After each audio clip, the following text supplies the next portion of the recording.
Hello, আসসালামু আলাইকুম। Good evening সবাইকে। সবাই কেমন আছেন? আশা করি সবাই ভালো আছেন। আমরাও ভালো আছি। আজকে সন্ধ্যার নাস্তার জন্য নিয়ে আসলাম একটি মিষ্টির রেসিপি, ডেজার্ট আইটেম, পেঁপের জর্দা। আমার বাসার সবাই এটা খুবই পছন্দ। আপনারা বানিয়ে খেয়ে দেখবেন, আপনাদেরও খুব ভালো লাগবে। খুব সামান্য কিছু উপকরণে আমরা বানিয়ে ফেলবো। প্রথমে একটি কাঁচা পেঁপেকে গ্রেটার দিয়ে গ্রেট করে নেওয়া হলো। গ্রেটারের যে মোটা অংশটা আছে সেটা দিয়ে গ্রেট করা হলো। দেখুন কেমন হলো সাইজটা গ্রেট করার পরে, ঠিক এরকমই হবে পেঁপেটা। আর কী কী উপকরণ লাগবে চলুন আমরা দেখে নিই। আর লাগবে কিছু কিশমিশ, এখানে রাখা আছে কিছু সোনালি কালারের কিশমিশ, কিছু দারচিনি আর কিছু এলাচি, লাগবে পরিমাণ মতো চিনি, আর লাগবে খাঁটি গাওয়া ঘি। ঘির কোয়ালিটিটা যত ভালো হবে, ঘির গন্ধ যত সুন্দর হবে, পেঁপের জর্দা খেতে ততই মজা হবে। চলুন আমরা রান্নার প্রসেসিংয়ে চলে যাই।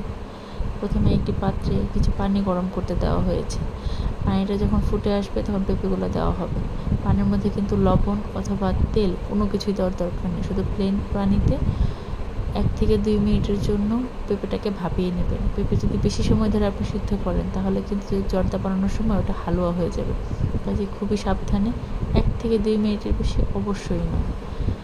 সিদ্ধ হয়ে এলে পেঁপেটাকে ছেঁকে ঠান্ডা পানি দিয়ে ধুয়ে নিতে হবে।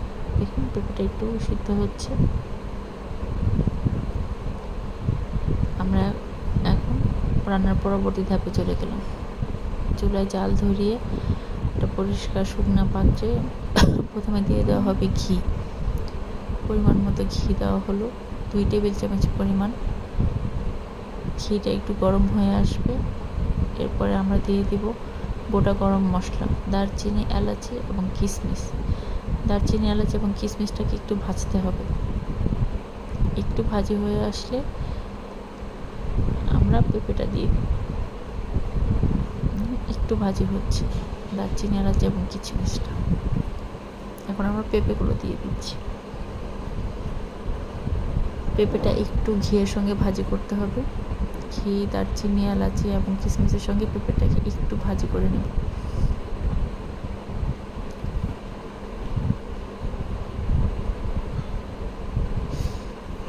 ভাজি হচ্ছে, একটু ধৈর্য ধরে অপেক্ষা করবেন। আপনারা নাস্তায় মিষ্টি খাবার বেশি পছন্দ করেন নাকি ঝাল খাবার বেশি পছন্দ করেন, কোনটা জানাবেন আমাদেরকে। এই খাবারটা বানিয়ে এটাকেও কিন্তু অনেক দিন সংরক্ষণ করে রাখা যায়। বাইরের নর্মাল টেম্পারেচারে 7 থেকে 10 দিন সংরক্ষণ করা যায়, আর ফ্রিজে রাখলে 20-25 দিন পর্যন্ত সংরক্ষণ করা যায়। কথা বলতে বলতে আমরা আমাদের রেসিপিতে পরিমাণ মতো চিনি দিয়ে দিলাম। এখানে 4 টেবিল চামচ পরিমাণ চিনি আমাদের লেগেছে। আমাদের মিষ্টির স্বাদ অনুযায়ী আপনারা অবশ্যই আপনাদের টেস্ট অনুযায়ী কম বেশি করে নিতে পারেন। এখন চিনি দিয়ে ভালো করে নাড়তে হবে। চিনিটা মিশে গেলে চিনি থেকে পানি উঠবে, চিনির পানিতেই বাকি রান্নাটা হয়ে যাবে। এক্সট্রা কোনো পানি দেওয়ার কোনো দরকার নেই। মিডিয়াম থেকে হাই ফ্লোতে চুলাটা থাকবে, ধীরে ধীরে নাড়তে হবে। অনেক বেশি নাড়লে কিন্তু পেঁপেটা গলে যাবে। আলতো হাতে নাড়তে হবে, কিন্তু নাড়তে থাকতে হবে, নাহলে এক জায়গায় পেঁপেটা বেশি রং হবে, অন্য জায়গায় পেঁপেটা রং হবে না। আমরা কখন বুঝবো রান্নাটা হয়ে যাবে? যখন পেঁপের রং বদল হয়ে একদম ট্রান্সপারেন্ট হয়ে যাবে, মানে স্বচ্ছ হয়ে যাবে, তখন আমরা বুঝতে পারবো রান্নাটা হয়ে গেছে। এই রান্নায় আর অন্য কোনো উপকরণের দরকার নেই, বাস এই কয়টা উপকরণে শুধু একটু সময় নিয়ে আমরা রান্না করব। দেখেন পেঁপে থেকে চিনির পানি উঠেছে, চিনির পানিটা শুকিয়ে গেলেই রান্নাটা হয়ে যাবে। আবার প্রয়োজনের অতিরিক্ত সময় যদি রান্না করেন তাহলে কিন্তু পেঁপেটা শক্ত হয়ে যাবে, তখন খেতে আর অত ভালো লাগবে না। কাজে সময় মতো বুঝে রান্না করতে হবে। একটু দেখুন, একটু দেখলেই বুঝতে পারবেন। এখন পেঁপের রঙটা চেঞ্জ হচ্ছে, পেঁপেটা ধীরে ধীরে একদম স্বচ্ছ হয়ে যাবে। পেঁপের রঙটা চেঞ্জ হচ্ছে, পেঁপেটা একদম ট্রান্সপারেন্ট কালার হয়ে যাবে। দেখেন পানিও পুরোপুরি শুকিয়ে গেছে। তো আমরা এখন নামিয়ে পরিবেশন করছি। দেখুন কেমন ঝরঝরে একদম